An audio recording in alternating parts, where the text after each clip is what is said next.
ఒక్కసారి కొమ్మూరి గోల్డ్ కి కాల్ చేయండి. తాకట్లో ఉన్న మీ బంగారాన్ని విడిపించి మార్కెట్ ప్రైస్ కి వాళ్ళు కొనుక్కుని మిగతా డబ్బులు మీకు ఇచ్చేస్తారు. హాయ్, వెల్కమ్ టు మనం టీవీ. మన టీవీ ఉంది మన కోసం. సో బాజ్పల్లిలోకి ఒక ఇంజనీరింగ్ కాలేజ్లో ఇద్దరు మహిళలు బయటకు వచ్చి మీడియా ముందు దాదాపు ఒక 4 రోజుల నుంచి వాళ్ళు మాట్లాడటం జరుగుతుంది. మాకు ఇబ్బంది జరిగింది, మమ్మల్ని ఇబ్బంది పెట్టారు 4 గోళ్ల మధ్య అని చెప్పి. సో దీనికి సంబంధించి కొన్ని ఆడియోలు అండ్ వాళ్ళకి సంబంధించిన కొన్ని తెలియని నిజాలతో బయటకు వచ్చారు శేఖర్ భాష. నమస్కారం అన్న. నమస్తే అండి. ఏంటన్నా అసలు వాళ్ళు బయటకు వచ్చి మేమే ఇద్దరు మహిళలు అంటే ఇద్దరు ఒకే క్లాస్మేట్స్ అనుకున్నారు. ఒకళ్ళు తల్లి ఒకళ్ళు కూతురు. అదే తల్లి కూతురు ఇద్దరు బయటకు వచ్చి ఎవడో వాళ్ళ క్లాస్మేట్ 1.5 సంవత్సరంగా అత్యాచారం చేస్తున్నాడు, వాడి ఫ్రెండ్ ఒకడు వాడు కూడా అత్యాచారం చేయబోతే కూతురు తప్పించుకొని వచ్చింది, ఇలా చెప్పుకుంటూ వస్తున్నారు. అయితే మనకి కొన్నాళ్ళ క్రితం రిలీజ్ అయిన ఒక కాల్ అది ఏం చెప్తుందంటే, తల్లి కూతురు ఆ అబ్బాయి ఎవరు ఈ అబ్బాయి ఎవరైతే అత్యాచారం నింద మోస్తున్నాడో అతను మాట్లాడుతున్నాడు, తల్లితో మాట్లాడుతున్నాడు. మీ అమ్మ ఏం చెప్తే అది చెయ్యి అని చెప్పి కాన్ఫరెన్స్లో ఏమైంది అంటే, నీకు నేనేం కానా అది ఇది అంటుంది. అంటే వాళ్ళ అమ్మ అంటూ ఉంటుంది, చేసిందంతా నువ్వు చేసి వాడిని అంటావు ఏంటే, ఎందుకు ఆ అబ్బాయిని టార్చర్ చేస్తున్నావు, తప్పు నువ్వు చేసావు అంటే, దేవుడు ఏం చెప్పాడు, పవిత్రత కోల్పోకూడదని చెప్పాడు కదా, ఆ వాక్యంలో ఏం రాసింది, మేబీ క్రిస్టియన్స్ అనుకుంటాను, నువ్వేం చేస్తున్నావు అని చెప్పి కూతుర్ని తిడుతోంది. అయినా కూడా ఈ అమ్మాయి ఎట్టిస్తుంది, ఈ అమ్మాయి టార్చర్ చేస్తున్నట్టుంది అబ్బాయిని కంటిన్యూ చేద్దాం రిలేషన్ అని చెప్పి. అయితే విషయం ఏంటి అంటే, ఈ అమ్మాయి అక్కడ ఆ కాల్లో తప్పు కూడా ఒప్పుకుంటుంది. అంటే జరిగింది ఏంటి అంటే, ఈ అబ్బాయి వైపున వస్తున్న వర్షన్ మనకి అర్థమవుతున్నది ఏంటంటే, ఆ అమ్మాయి ఈ అబ్బాయితో లవ్లో ఉన్నప్పుడే ఇతని ఫ్రెండ్తో కూడా మూవ్ ఆన్ అయింది కొంత. ఆ మూవ్ అయినప్పుడు ఆ విషయం వీడికి తెలిసింది. ఎందుకంటే మనకి వాళ్ళ చాట్లు కూడా చూస్తున్నాను, కొన్ని చాట్స్ బయటకు వచ్చినాయి, చాలా వల్గర్ అమ్మాయి ఉందా చూస్తానండి, నీకు చూపిస్తాను. అది అంటే మన సభ్య సమాజంలో చూపించలేనటువంటి అంత దారుణమైన చాట్స్. అంటే ఆవిడ మోటో ఏంటి, ఎలాగైనా సరే బలవంతంగా కావాలి ఆ మోటోనో లేకపోతే కాదు ఈ అమ్మాయి అబ్బాయి రొమాంటిక్ చాట్స్ చేసుకుంటున్నారు, ఆ టైపు చాట్స్ చేసుకుంటున్నారు. ఎవరు వీడి ఫ్రెండ్ తోటి ఈ అమ్మాయి చాట్ చేస్తుంది. నాకు అన్యాయం జరిగిపోయింది, అసలు నన్ను ఇబ్బంది పెడుతున్నారు అని చెప్పి మాట్లాడింది కదా ఇన్ని రోజులు. మనం అది మాట్లాడినప్పుడు మనం మాట అడగాలి, సరే ఈ చాట్లు గిట్లు ఏం బయటకు రాలేదు, డైరెక్ట్గా ఆవిడ మాట్లాడిన దాంట్లో వచ్చి తీసుకుందాం. 1.5 సంవత్సరం నుంచి ఆ అబ్బాయి అత్యాచారం చేస్తున్నాడు, ఫోర్స్ చేస్తున్నాడు. మొట్టమొదటిగా ఏదో వెంబడపడ్డాడు, తర్వాత ఎమోషనల్గా తను ఏదో రకంగా ఇది చేసి తను ప్రేమించేట్టు చేసుకున్నాడు. తర్వాత క్లాస్ రూమ్లో ఎర్లీగా రమ్మని చెప్పి పొద్దున్న వచ్చిన తర్వాత తీసుకెళ్ళి అత్యాచారం చేస్తూ ఉండేవాడు. రోజు అత్యాచారం చేస్తుండేవాడు. ఏది మరి ఒకరోజు అత్యాచారం చేసినప్పుడు రెండో రోజు మళ్ళీ పొద్దున్న ఎందుకు వెళ్ళింది ఇవిడే, మళ్ళీ మూడో రోజు ఎందుకు వెళ్ళింది, 1.5 సంవత్సరం నుంచి ఎందుకు ఇది జరుగుతోంది అడగకూడదు మరి. దాన్ని ఏమంటారు, ప్రతిరోజు చాక్లెట్ ఇస్తున్నాడా, ఏమన్నా అంటే చాక్లెట్, ప్రతిదానికి చాక్లెట్ ఇచ్చాడు, మత్తు మందు కలిపాడు, దాంట్లో చేసేస్తుంది. నేను నమ్మశక్యంగా ఉందా? సరే ఇది పక్కన పెట్టేస్తే, ఒకవేళ కనుక ఇదే ఆ అమ్మాయి ఈ అబ్బాయి చెప్పినట్టుగా ఏదో అత్యాచారాలు చేస్తున్నాడు అనుకున్నాం, సరే ఈ అమ్మాయి వేరే అబ్బాయి రూమ్కి వెళ్ళానని ఈ అమ్మాయి చెప్తుంది, ఓకే వెళ్ళానని చెప్తుంది, మళ్ళీ తీసుకెళ్ళాడని చెప్తుంది అనమాట. నేను వెళ్ళానని చెప్పచ్చు కదా, తీసుకెళ్ళాడు, ఏదో ల్యాప్టాప్నో లేకపోతే ఒక కుర్చీనో ఒక వస్తువుని తీసుకెళ్ళాడు. ఇప్పుడు తీసుకెళ్ళాడంటే ఏంటి దాని అర్థం, బలవంతంగా ఈడ్చుకెళ్ళాడా? సరే అడిగాడు, నువ్వు వెళ్ళావు వేరే వాడి రూమ్కి, నీ లవర్ కాని అతనటువంటి వాళ్ళ రూమ్కి వెళ్ళావు, వెళ్ళిన తర్వాత అక్కడ అతను బ్యాట్ టచ్ చేసేట, చేసిన తర్వాత బయటకు వచ్చేసింట, చిచ్చి వీడు ఇట్లాంటి వాడు అనుకోలేదని చెప్పి. రూమ్లోకి ఎందుకు వెళ్ళావు అసలు, కంబైన్ స్టడీ చేయడానికి? సరే బ్యాట్ టచెస్ చేశాడు కాబట్టి వచ్చేసాను. మరి ఇదే బ్యాట్ టచెస్ ఫస్ట్ అబ్బాయి క్లాస్ రూమ్లో చేసినప్పుడు అప్పుడు ఎందుకు బయటికి రాలా? అంటే వీడి దగ్గర చాక్లెట్ లేదు, వాడి దగ్గర చాక్లెట్ ఉందా? రెండో వాడి దగ్గర చాక్లెట్ లేదేమో, అంతేనా? సో అంటే మన దగ్గర చాలా క్వశ్చన్స్ ఉన్నాయి. ఇప్పుడు చాక్లెట్ సంగతి పక్కన తీసే, ఈ అమ్మాయికి ఇష్టం లేకపోతే ఆ అమ్మాయి బయటికి రాగలదు అనే విషయం ఈ అమ్మాయి చెప్తుంది కదా, వేరే అబ్బాయి దగ్గర నుంచి బయటకు వచ్చేసింది. మరి ఈ అమ్మాయికి ఇష్టం ఉంది కాబట్టి అక్కడ వెళ్ళింది అని అనుకోవాలి కదా మనం.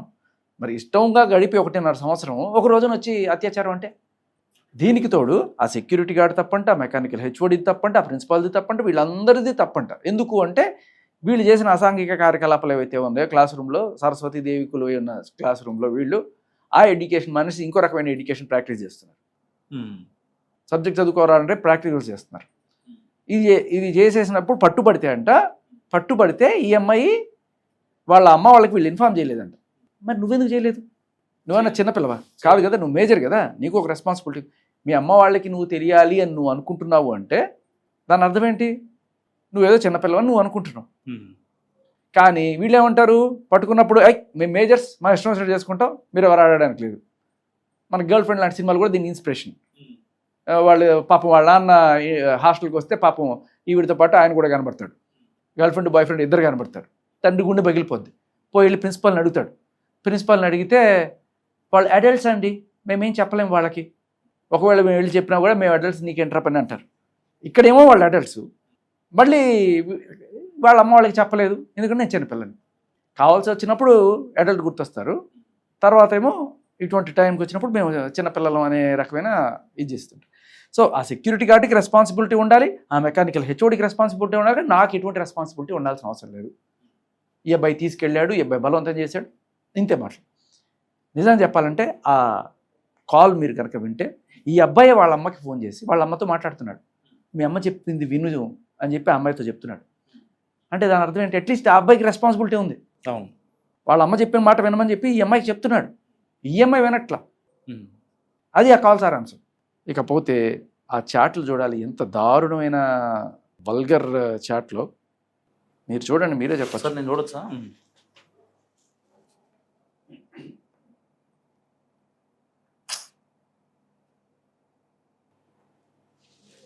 పైన చూడండి, ఫోటోలు చూడండి, కొంచెం పైకి వెళ్తే మీకు ఫోటోలు కనబడతాయి. ఆ ఫోటోల్లో ఇట్లా ఇష్టంగా టైట్గా పట్టుకుని ఉంటుంది. ఇష్టంగా పట్టుకున్నట్టుందా, లేకపోతే దానికి కూడా చాక్లెట్ ఇచ్చాడా? ఇది ఒక బాగుందండి, ఏదో చక్కగా ప్రతిదానికి చాక్లెట్ ఇచ్చాడు, మొత్తం మందికి వెళ్ళిపోయాడు. ఇంకా సంవత్సరాలు అంటే రోజు చాక్లెట్ ఇస్తాడని తెలిసి కూడా రోజు చాక్లెట్ తీసుకుంటూ ఉంటుందా? సరే, ఒకరోజు చాక్లెట్ ఇచ్చాడు, మరి రెండో రోజు, మూడో రోజు, నాలుగో రోజు సెక్షన్స్ ఉన్నాయి కదా అని చెప్పి ఇట్లా రీతన అబ్బాయి జీవితాలు ఫుట్బాల్ ఆడుకుంటున్నారు. ఉన్న మనుషుల చేతిలో కాదు. విను, దేవుడు నీకు ఏది ఏర్పరిచిండో అది ఖచ్చితంగా నువ్వు అనుకున్న దానికన్నా ఎక్కువ స్థాయిలోనే ఉంటది. నీకు నాకు సంబంధం లేదా? నేను చెప్పింది అర్థమవుతుందా? నువ్వు అడిగిన దానికి అమ్మ మాట వింటా నేను. నువ్వు ఫస్ట్ నాకు చెప్పు. నువ్వు మీ అమ్మ ఏమంటది? అంటే మీ అమ్మ ఏమంటే పిచ్చిదానా, లోకంలోకి రామ్మాయి, ఇప్పుడన్నా రామ్మాయి. ఎందుకు ఇంకా మైకంలో ఉండవు షారూన్? ఇంత జరిగినా గానీ నువ్వు చేసి ఆ అబ్బాయిని బ్లేమ్ చేస్తావు విన్నమ్మాయి. ఒక్క నిమిషం, నువ్వు నిజంగా తన కోసమే ఉన్నాను అనుకున్నదైతే నువ్వు పవిత్రంగా ఉండేదానివి. అంతేనిదా? మనుషులు నాకు తప్పు ఎలా చేస్తారు? ఏ తప్పు చేస్తారు? నోటి మాట అనుకున్నావా తిరిగి తీసుకోవడానికి? అయిన గాయం పోయి మానిపోయేది అనుకున్నావా? దేవుడి వాక్యంలో ఏం రాయబడ్డది ఉంది తెలుసా? దేవుడి సంఘాన్ని దేవుడు వచ్చి తీసుకుపోయేదే కన్యకైన సంఘాన్ని పట్టుకో. కన్యత్వం అనేది అంత ఇంపార్టెంట్. పట్టుకో. నువ్వు టార్చర్ చేయడం మంచిది కాదు సారు. నేను టార్చర్ చేసిన క్లారిటీ తెచ్చుకుంటా. క్లారిటీ వద్దు, నేను చెప్తున్నాను విను. పడిచాడో అది చాలా నన్ను వదిలేసి నువ్వు చెప్పినట్టే ఉంటా. అబ్బాయి విసిగించమాకమ్మాయి. నేను విసిగించట్లేదు.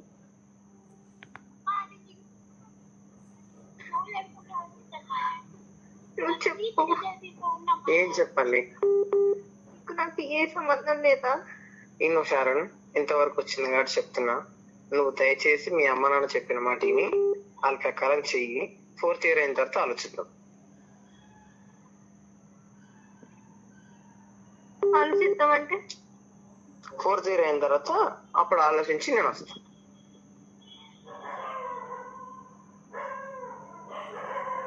సరేనా? ప్రస్తుతానికి అయితే అమ్మ నాన్న చెప్పిన మాటిని వాళ్ళు ఏం చెప్తే వచ్చి డిలీట్ చేసుకోవాలి. ఎందుకు నీకు?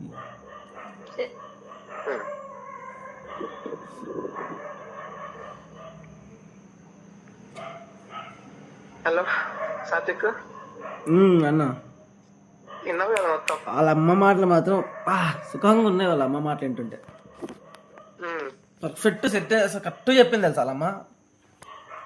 అరే, ఇంజనీరింగ్ చదువుతున్న కుర్రాడు, ఇద్దరు కలిసి ప్రేమించుకున్నారు. సరే, నీకు వేరే తప్పుదారిలో వెళ్ళావు, అబ్బాయి వద్దు అనుకుంటున్నాడు, వదిలే. అంతే కదా. అవును, ఇప్పుడున్న చట్టం ఏం చెప్తుంది? ఎవరైనా సరే వద్దు అనుకుంటే వదిలేయండి.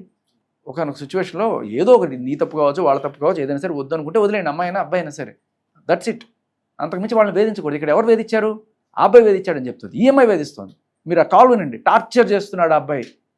ఈ అబ్బాయిని ఎందుకు టార్చర్ చేస్తామని అడుగుతుంది వాళ్ళ అమ్మ అడుగుతుంది సాక్షాత్. ఏ రోజే ఈ తల్లి కూతురు ఇద్దరు కూర్చొని ప్రతి ఛానల్లో కూర్చొని చెప్తున్నారు కదా, సాక్షాత్ వాళ్ళ అమ్మే చెప్తుంది ఈ మాట. ఆ ఫోటోలు చూడండి ఎట్లా ఉందో. అండ్ ఆ అబ్బాయి పట్టుకున్నాడా, ఈ అమ్మాయి పట్టుకుందా? అంతేకాదు, మీరు గమనిస్తే అక్కడ ఇంకో కొన్ని వీడియోస్ కూడా ఉన్నాయి. కొడతా ఉంటుంది ఈ అబ్బాయిని సరసం, ఏద్దబ్బా అని చెప్పి. ఈమె బయటపడిపోయేది, ఈమె భయపడిపోయింది, ఈమెను బెదిరించేశారు. ఇంకొక వీడియో ఒకటి ఉంది, దాంట్లో ఏకంగా ఏదో బ్లేడ్ లాంటిది ఏదో తీసుకొని వాడిని పొడి చేయడానికి వెళ్తూ ఉంటుంది. ఆటలు అనమాట ఇంజనీరింగ్ కాలేజ్లో. సో ఇదేంటంటే ఈ అబ్బాయి పట్టుకోవడంగానే ఈ అబ్బాయి ల్యాప్టాప్ సెల్ ఫోన్ సీజ్ చేసేస్తారు. అమ్మాయి ఇంకే సాక్ష్యాలు దొరకవేమో అనుకుంటుంది అమ్మాయి. కానీ జరిగింది ఏంటంటే ఇంజనీరింగ్ కాలేజ్ అంటే ఫ్రెండ్స్ బోల్డ్ మంది ఉంటారు, వీళ్ళిద్దరితో పాటు కొలీగ్స్ వాళ్ళు షూట్ చేస్తారు, అవి బయటకు వస్తున్నాయి ఇప్పుడు ఒక్కొక్కళ్ళు. అవన్నీ బయటకు వస్తున్నాయి ఇప్పుడు ఎంత ఈజీ నిందేసేయడం. 1.5 సంవత్సరం ఒక మనిషితో కలిసి ఉండి ఒక లవ్లో ఉండి ఒక రోజున వచ్చి సరే వద్దు అనుకుంటే వద్దు వెళ్ళిపో. కానీ ఇక్కడ జరిగింది ఏంటి, ఆ అబ్బాయి వెళ్ళిపోతే అమ్మాయి మీద కేసు పెడతారు, అమ్మాయి వెళ్ళి కేసు పెడతారు. ఇదే జరుగుతుంది ఇప్పుడు. ఇదే కనుక అమ్మాయి వద్దనుకుని వెళ్ళిపోయింది అనుకో, అబ్బాయి వెళ్ళి కేసు పెట్టడానికి లేదు చట్టంలో. సో వీళ్ళని అబ్బాయిల్ని బ్లాక్మెయిల్ చేయడానికి, వాళ్ళని కంట్రోల్లో పెట్టుకోవడం కోసం మన చట్టం పెట్టిన సెక్షన్లు ఏంటంటే 498A. మొగుడు వద్దన్నాడు అనుకో వాడి మీద 498A పెట్టచ్చు. బాయ్ ఫ్రెండ్ వద్దన్నాడు అనుకో వాడి మీద 493 పెట్టచ్చు. ఇదే వాళ్ళు వద్దనుకుని వెళ్ళిపోయారు అనుకో నీకే రకమైన ఇది లేదు. It is their choice, their freedom. అది జరుగుతుంది ప్రస్తుతం. అన్నిటికంటే దారుణమైన విషయం చెప్తా. ఇప్పుడు ఈ కాలేజీలో ఉన్న మిగతా అమ్మాయిల పరిస్థితి ఏంటి? ఓకే, ఈ అమ్మాయి మీడియాకి ఎందుకు వచ్చింది? ఫస్ట్ పాయింట్, ఈ అమ్మాయి పోలీస్ స్టేషన్లో కేసు ఇస్తే తీసుకోలేదా? తీసుకున్నారు. అబ్బాయిని అరెస్ట్ చేశారు, రిమాండ్లో పెట్టారు. ఇంత జరిగింది కదా, ఇంకేం న్యాయం కావాలి? వాడిని చంపేలా, ఉరి తీసేలా వాడిని. వాళ్ళు ఇంకేదో కోరుకుంటున్నారు. అయితే ఏం కోరుకుంటున్నారు చెప్పిందా మీడియాలో? ఎంతవరకు ఈ అబ్బాయిని బ్లేమ్ కనిపిస్తుంది. సో అంటే ఇప్పుడు న్యాయం జరగలేదు అంటే నువ్వు మీడియాకి వచ్చి ఇదిగో నాకు అన్యాయం జరిగింది, నాకు న్యాయం చేయండి అని అడగడంలో ఒక అర్థం ఉంది. బట్ ఈ అమ్మాయి చేస్తున్న పని వల్ల ఎంతమంది సఫర్ అవుతున్నారు చెప్తా. ఓపెన్గా వచ్చి ముసుగు లేకుండా వచ్చి కూర్చొని ఇంటర్వ్యూ చేసేది. నువ్వు తప్పు చేయలేదు అనుకున్నప్పుడు నువ్వు ముసుగు వేసుకోవాల్సిన పని లేదు. అవతల వాడు తప్పు చేసినప్పుడు వాడు షేమ్ ఫీల్ అవ్వాలి తప్ప నువ్వు ఫీల్ అవ్వకూడదు. నువ్వు ముసుగు కట్టుకొని వచ్చావు, పాయింట్ నెంబర్ 1. దీనివల్ల ఏమవుతుందంటే ఆ పర్టికులర్ కాలేజీలో ఇవి చదువుతున్న ఇయర్ తెలుసు, బ్రాంచ్ తెలుసు, ఇవన్నీ కూడా బయటకు వచ్చినాయి. ఆ అమ్మాయి పేరు తప్ప, ఆ అమ్మాయి ఫోటో తప్ప. ముసుగు కట్టుకొని రావడం వల్ల ఈ బ్రాంచ్లో ఉన్న మిగతా అమ్మాయిలందరూ కూడా అనుకుంటారు కదా, ఎవరో తెలియదు. ఈ అమ్మాయి అని తెలిసిపోయింది అనుకో, ఓహో ఈ అమ్మాయి కాదులే అనుకుంటారు. బట్ మిగతా 50 మందిలో ఈ అమ్మాయి కాకుండా మిగతా 49 మంది పరిస్థితి ఏంటి? వాళ్ళ ఇదే అయి ఉంటుంది లేరా అనుకుంటారా లేదా? ఎవరన్నా మన చుట్టాలు అమ్మాయి అదే బ్రాంచ్ లో ఉంటే అదే కాలేజ్ లో పేరు పెట్టాలి కాబట్టి ఒకళ్ళు ఎవరన్నా ఫోన్ చేసి ఏమో మన అమ్మాయి సేఫేనా అని అడిగితే కూడా వాళ్ళ తల్లిదండ్రులకి ఎంత చిన్న చూపుకుంటుంది. ఇది పక్కన పెడితే రేపు పెళ్లి సంబంధాలు చేసుకోవాలనుకున్నప్పుడు ఓహో ఆ పర్టికులర్ కాలేజ్ అమ్మాయా, వద్దులే అమ్మ, వాళ్ళ క్లాస్ రూమ్లో చదువుకోకుండా ఏం పనులు చేస్తారు మాకు తెలుసు, వద్దు. ఆ కాలేజ్ సంబంధమే వద్దురా మనకి అనుకుంటే, ఒక కాలేజ్ పేరు నువ్వు అదే పనిగా తిరిగి మీడియా ఛానల్స్ అన్నీ తిరిగి బదనాం చేస్తున్నావు అంటే ఇక్కడ నాకు వేరే ఇంటెన్షన్ కనబడుతుంది. మెయిన్ ఆ అబ్బాయి కన్నా ఆ కాలేజీని టార్గెట్ చేయడం అనేది కనబడుతుంది. ఎందుకంటే ఎఫ్ఐఆర్లో ఆ అబ్బాయి పేరు ఇంకా ఆ అబ్బాయి ఫ్రెండ్ పేరు పెట్టడంతో పాటు కాలేజీ ప్రిన్సిపాల్, హెచ్ఓడి, తర్వాత ఇంకొక ఎవరో స్టూడెంట్స్ కోఆర్డినేటర్, వీళ్ళందరి పేర్లు పెట్టింది. ఎందుకంటే వాళ్ళు ఇవి కంప్లైంట్ తీసుకోలేదు. ఇప్పుడు ఒక అబ్బాయి అమ్మాయిని వేధిస్తున్నాడు అనుకున్నాడు, ప్రపోజ్ చేశాడు, ఎంబడబడ్డాడు, ఒప్పుకోవట్లేదు, రోజు తిరుగుతున్నాడు అనుకుంటే సార్ వీడు నాకు లవ్ లెటర్ ఇచ్చాడు సార్, వీడు నన్ను నేర్పిస్తున్నాడు సార్ అని చెప్పి అమ్మాయి కంప్లైంట్ చేస్తే అదొక తీరు. నువ్వు వెళ్ళి వాటితో సంసారాలు చేసేసి నేను సంసారం చేస్తున్నప్పుడు నన్ను ఎందుకు పట్టుకొని మా అమ్మ వాళ్ళకి అప్పచెప్పలేదు, ఇదే కంప్లైంట్. విచిత్రంగా లేదు? సో ఇది జరుగుతున్నది ప్రస్తుతానికైతే. వీళ్ళు చేస్తున్న పని వల్ల ఆ కాలేజ్ పేరు పదే బయటకు తీసుకోవడం వల్ల ఆ కాలేజీలో ఉన్న మిగతా అమ్మాయిలకి పరిస్థితి కూడా మనం ఆలోచించాలి. అండ్ దయచేసి నేను అడుగుతున్నా, ఈ కాలేజే కాదు మన హైదరాబాద్లో చాలా ఇప్పుడు మీరు చాట్లు చూశారు కదా ఎంత దరిద్రంగా ఉన్నాయో. అమ్మాయి మాట్లాడుతుంది ఇటువంటి మాటలన్నీ కూడా. వీళ్ళు ఏం చదువుకుంటున్నారా లేకపోతే అవే చూస్తున్నారా అర్థం కావట్లా. సో ఇలా ఉంది మన కాలేజీల పరిస్థితి. రేపు ఈ కాలేజీ కాదు అన్ని కాలేజీలు కూడా ఇలాగే ఏడ్చేయి అని చెప్పి అనుకుంటే పరిస్థితి ఏంటి? అదేదో సినిమా వచ్చింది అప్పుడులో, అమీర్పేట హాస్టల్ దానా అని చెప్పి తిడతాడు, మీకు గుర్తుందా? అమీర్పేట హాస్టల్ ఉండే వాళ్ళంతా అంతే అనే టైప్లో ఇలా అయిపోదా వీళ్ళ పని కూడా. అవును. నా క్లియర్ సజెషన్, మీరు రైట్ అనుకోండి తప్పు అనుకోండి, ఇది చూస్తున్న పేరెంట్స్ ఎవరైతే ఉన్నారో, ఎస్పెషల్లీ ఆడపిల్లలు ఉన్న తల్లిదండ్రులకు నేను చెప్తున్నా, దయచేసి మీ పిల్లల్ని కో ఎడ్యుకేషన్లో చేర్పించకండి. అద్భుతమైన లేడీస్ ఇంజనీరింగ్ కాలేజెస్ బోల్డ్ ఉన్నాయి, వాటిలో చేర్పించండి. ఎందుకంటే ఇవాళ రేపట్లో చాలామంది ఆలోచిస్తుంటారు అబ్బాయిలతో మసలుకోవడం ఎట్లా, వాళ్ళకి ఆ కాన్ఫిడెన్స్ ఇవన్నీ రావాలంటే కో ఎడ్యుకేషన్లో చేర్పించాలి. ఇక్కడ కో ఎడ్యుకేషన్లో జరిగిస్తే జరిగేది ఇట్లాంటివి. మీ అమ్మాయి చేయక్కర్లా, కానీ ఎవరో పక్కన వాళ్ళు చేస్తే ఇలా ముసుగేసుకొని వచ్చి కూర్చుంటే అది మీ అమ్మాయేమో వాళ్ళ అమ్మాయేమో అని చెప్పి అంటారు. ఎందుకు మనకి కర్మ, తీసేయండి అసలు. ఇంకా మళ్ళీ లవ్లు చేసుకోవడం, వీళ్ళ మీద కేసులు పెట్టడం ఉల్టా. ఇప్పుడు ఏ నిర్భయనో, దిశానో, లేకపోతే కలకత్తాలో జరిగిన అత్యాచారమో ఇటువంటి ఏదైనా అయితే ఖచ్చితంగా అత్యాచారం, దాని మీద అత్యాచారం సెక్షన్ పెట్టు. ఇదేం అత్యాచారం? రేపటి నుంచి 3 పెళ్ళాం సంసారం చేసుకున్నా కూడా అత్యాచారం చెప్పి కేసు పెట్టే చట్టాలు వస్తే వెళ్ళి పెట్టేవాళ్ళు ఉంటారు బోల్డ్ మంది. సో ఇది చాలా దరిద్రమైన సిచ్యువేషను. అండ్ ఆ ఎఫ్ఐఆర్ కూడా మీరు కనుక చూస్తే, ఆ ఎఫ్ఐఆర్ ఈ అమ్మాయో లేకపోతే వీళ్ళ తల్లో రాసినట్లేదు. దాంట్లో క్లియర్ కట్గా చాలా చాలా మొత్తం లాయర్ భాషే కనబడుతుంది మనకి. ఒక లాయర్ డ్రాఫ్ట్ చేసినట్టు, ఏఐ కూడా కాదు, క్లియర్ కట్గా ఏఐని డ్రాఫ్ట్ చేయమన్నా కూడా అట్లా డ్రాఫ్ట్ చేయదు. ఏ చెప్తుంది అక్యూజ్డ్ ఇట్లాంటివన్నీ పెట్టకూడదండి, అట్లాంటివన్నీ పెడితే వేరే రకంగా వస్తుంది అని చెప్పి ఏ చెప్తుంది. వీళ్ళు క్లియర్ కట్గా వీడియో ముందే అక్యూజ్డ్ అని రాసేయడము, తర్వాత సెక్షన్లు ఏ సెక్షన్లు పెట్టాలి, ఇంటిమిడేషను, ఇవన్నీ కూడా పోలీసుల భాషలో ఏవైతే పెడతారో లాయర్ భాషలో అవన్నీ వీళ్ళే పెట్టేసి చక్కగా కంప్లైంట్ వాళ్ళకి ఇచ్చారు. అసలు ఎక్కడ దొరికిపోతారంటే ఈ కంప్లైంట్లో నేను అమ్మాయి తల్లిని ఇస్తున్న కంప్లైంట్ అని చెప్పి మొదలెట్టి ఆవిడ తల్లి గారు ఇస్తున్న కంప్లైంట్గా రాస్తూ మధ్యలో ఇలా జరిగినప్పుడు వాళ్ళ ఫ్యామిలీ చాలా బాధపడ్డారు. వాళ్ళ ఫ్యామిలీ ఇది వాళ్ళ దృష్టికి తీసుకెళ్దాం. వాళ్ళ అమ్మే కదా కంప్లైంట్. అదే కదా, మా ఫ్యామిలీ అనాలి కదా, వాళ్ళ ఫ్యామిలీ ఏంటి? నేను చాలా బాధపడ్డాను. దేర్ ఫ్యామిలీ, ద ఫ్యామిలీ అని ఉంటాయి. అంటే పాపం ఆ లాయర్ రాసేవాడు కూడా వాడి దీంట్లో రాసేసాడు, అది తీసుకెళ్ళి ఇచ్చేసాడు. మళ్ళీ చూసుకుని ఉంటున్నాను. సో బేసికలీ ఏంటంటే కంప్లీట్లీ డ్రాఫ్టెడ్ కంప్లైంట్. దీని వెనకాల నాకు మోటివ్ అనిపిస్తుంది అంటే మెయిన్ వీళ్ళకన్నా ఆ కాలేజ్ని టార్గెట్ చేస్తున్నట్టు కనిపిస్తుంది. ఈ కాలేజ్ టార్గెట్ చేయడానికి రకరకాల కారణాలు కూడా ఉన్నాయి.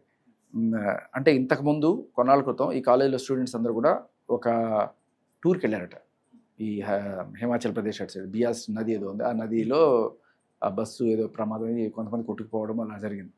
అది జరిగినప్పుడు కూడా ఈ కాలేజ్ పేరు బయటకు వచ్చింది. ఈ కాలేజ్ వాళ్ళని అదే పనిగా టార్గెట్ చేసి, సరే న్యాచురల్గా జరిగిన యాక్సిడెంట్ అది, సరే జాగ్రత్తగా ఉండాల్సింది, బట్ అదే పనిగా ఈ కాలేజ్ వాళ్ళు అది ఇది అని చెప్పి వేయడం. తర్వాత వాళ్ళ దగ్గరికి వెళ్ళి కొంతమంది పైరువీలు చేయడం, ఆ లోకల్గా ఉండే దారికారీలు కావచ్చు, కొంతమంది పాలిటిక్స్లో ఉన్న వాళ్ళు కావచ్చు, మాకు ఇన్ని సీట్లు అట్టే పెట్టండి, ఎంసెట్ అయిపోయిన తర్వాత ఇదిగో నా కోటాలో వీళ్ళు వస్తారు చేరుస్తారు, నాకు 50, నాకు 30, ఇలా రకరకాలుగా ఆ కాలేజ్ మీద ప్రెషర్లు తీసుకొస్తున్నారట. ఇవే కాకుండా రీసెంట్గా 3-4 రోజుల క్రితం అదే కాలేజీలో ఒక అమ్మాయి ఒక ఆటో డ్రైవర్తో వెళ్ళిపోయిందట. సో అంటే మేజర్సే కావచ్చు వీళ్ళు, కానీ వాళ్ళ పేరెంట్స్ ఇచ్చే డబ్బులతోనే చదువుకుంటున్నారు కదా. ఇప్పుడు ఒకవేళ పట్టుబడ్డారనుకో ఇట్లాంటి దరిద్ర పనులు చేస్తూ పట్టుబడితే మేము మేజర్స్ అని చెప్పి అన్న నీకు మా అమ్మకి చెప్పండి అనే హక్కు ఎక్కడ ఉంది? దొరికినప్పుడేమో నేను మేజర్నే, తర్వాత ఇప్పుడు రిలేషన్ బేట్స్ కొట్టినప్పుడు అప్పుడు అదంతా జరిగినప్పుడు మా అమ్మకి ఎందుకు చెప్పలేదు? మీ అమ్మ నాన్నకి ఆ రోజే చెప్తామంటే మేము మేజర్స్ అనేది గుర్తొస్తుంది, అప్పుడు గుర్తురాదు. ఇటువంటి దయనీయమైన స్థితిలో ఉన్నాం.